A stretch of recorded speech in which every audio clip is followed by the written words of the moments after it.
বাবা, ও বাবা, তুমি অনেক সুন্দর বাঁশি বাজাও, আমাকেও বাঁশি বাজানো শিখিয়ে দিবে? শিখিয়ে দিব বাবা, তুই আরেকটু বড় হয়ে নে, তোকেও আমি বাঁশি বাজানো শিখিয়ে দেব। আচ্ছা বাবা, তুমি এই সুরটাই কেন বারবার বাজাও? তুমি তো আরো অনেক সুর বাজাতে পারো। পারি রে পারি বাবা, কিন্তু এটা তোর মায়ের একটা পছন্দের সুর। তোর মায়ের কথা যখন মনে পড়ে তখন আমি এই সুরটাই বাজাই, মনে একটু শান্তি চলে আসে রে। আচ্ছা বাবা, আমার মা কি আর কোনোদিন ফিরে আসবে না? না রে বাবা গোপাল, তোর মা তো আমাদেরকে ছেড়ে সেই কবেই চলে গেছে। তারপরেই তো তোর ছোট মাকে বিয়ে করে আনলাম।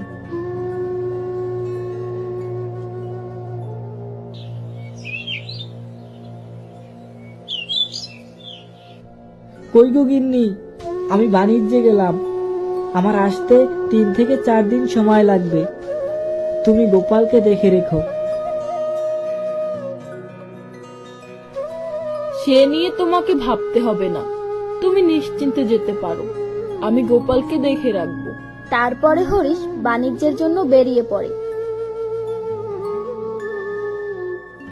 শোন গোবিন্দ, তোর বাবা গোপালকে বেশি ভালোবাসে, সব জমি জমা গোপালকে লিখে দিবে তোর বাবা।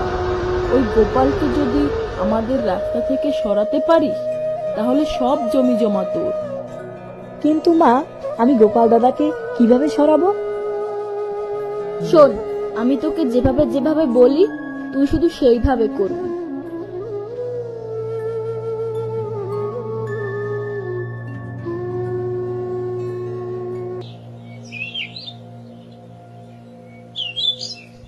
গোপাল দাদা, ও গোপাল দাদা, চলো না আজকে আমরা খেলা করি। চল রে গোবিন্দ, আজকে মন ভরে খেলবো। বাবাও আজ বাড়িতে নেই, বকুনি দেওয়ার মতো কেউ নেই, আজ সারাদিন খেলবো। খেলতে খেলতে দুই ভাই একটি কূপের কাছে চলে যায়। কূপের পাশে গাছের আড়ালে লুকিয়ে ছিল তার সৎমা। আয় আয়, একবার কূপের কাছে আয়, তারপর দেখ তোর কি হাল করি।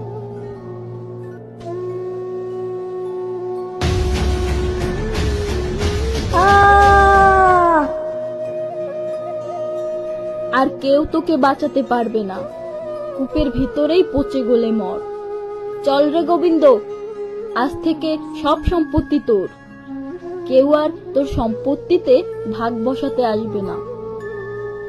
আমাকে বাঁচাও, আমাকে বাঁচাও, আমাকে বাঁচাও, আমাকে বাঁচাও, এই অন্ধকার কূপ থেকে আমাকে বের করো। গোপাল গুহার ভিতরে চিৎকার করে কাঁদতে লাগলো, কিন্তু হঠাৎ করে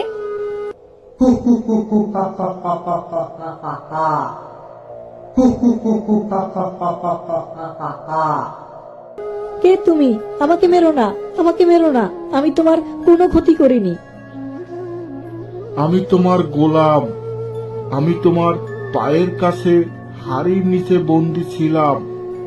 আজ থেকে 100 বছর পূর্বে দেবতাদের সাথে আমার যুদ্ধ হয়েছিল, সেই যুদ্ধে আমি হেরে গিয়েছিলাম। দেবতারা আমাকে হাড়ির ভিতরে বন্দী করে দিয়েছিল।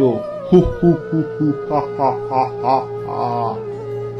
আজ তুমিই আমাকে উদ্ধার করেছো, আজ থেকে তুমিই আমার আকা, আজ থেকে আমি তোমার হুকুমের গোলাম। কিন্তু আমি তোমাকে মুক্ত করলাম কিভাবে? আমি তো হাত দিয়ে হাড়িটি ধরিনি। নিশ্চয়ই তুমি আমাকে মিথ্যে বলছো।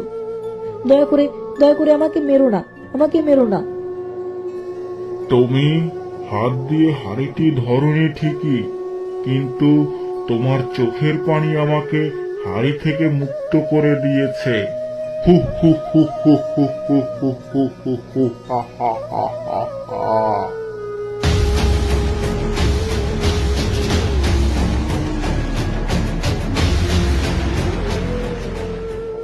কিন্তু আমার তো তোমাকে বিশ্বাস হয় না। নিশ্চয়ই তুমি আমাকে মারার জন্য ফোন দিয়ে আসছো। আমাকে হুকুম দিয়েই দেখুন আমি কিভাবে আপনার সব হুকুম পালন করি। এতই যখন বলছো তখন একটা হুকুম দিয়েই দেখি।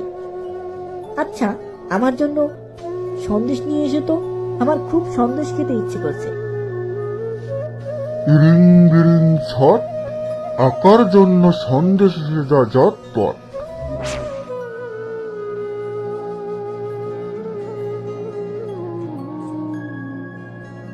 আহা হা, কতদিন ধরে এমন মজার সন্দেশ খাই না। আহা, এত সন্দেশ নয়, যেন অমৃত।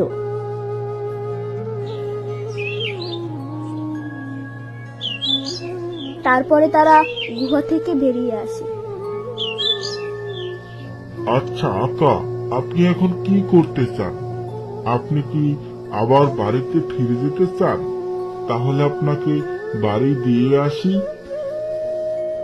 না রে, যেই সৎমা আমাকে মেরে ফেলতে চেয়েছিল সেই বাড়িতে আমি আর ফিরে যেতে চাই না।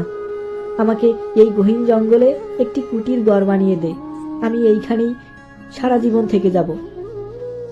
যথাজ্ঞা আমার আকা।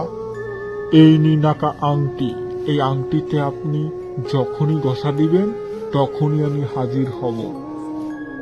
তারপর দৈত্য তাকে একটি কুটির ঘর তৈরি করে দেয়।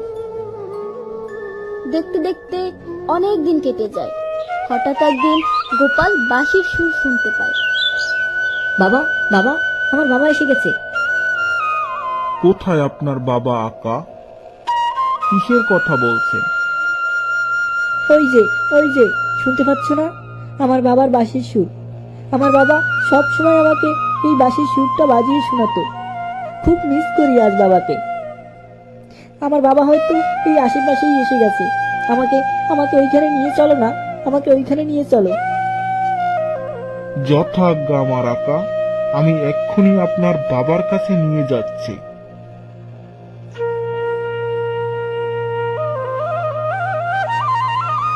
তারপর দৈত্য গোপালকে তার বাবার কাছে নিয়ে যায়।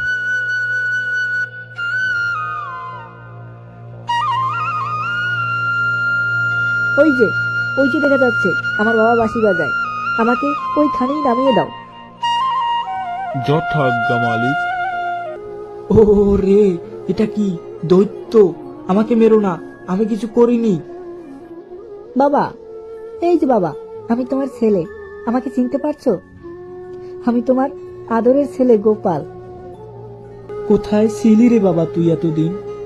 কত খুঁজেছি তোকে, কোথাও পাইনি। কই গেছিলি? কোথায় গেছিলি বল আমারে। তারপরে গোপাল সব ঘটনা তার বাবাকে খুলে বলল। তার মানে এই ব্যাপার। আজকে মা ও ছেলেকে উচিত শিক্ষা দিব। চল গোপাল, আমার সাথে চল। গিন্নি, ও গিন্নি, কই গেলে তুমি? গোবিন্দকে নিয়ে বাহিরে এসো।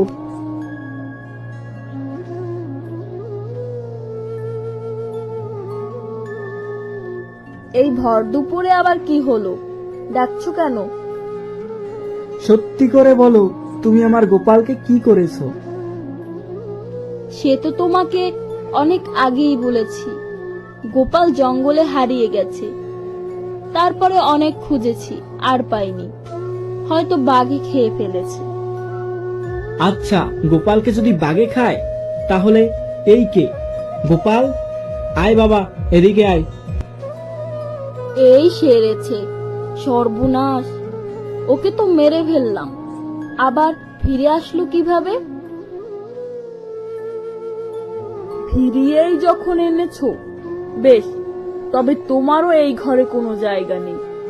সব জায়গা জমি অনেক আগেই আমাদের নামে উইল করে নিয়েছি। এত বড় সাহস তোমার? তুমি আমার বাবাকে বের করে দিতে চাও? দাঁড়াও, দেখাচ্ছি মজা। এই দিলাম আংটিতে ঘষা।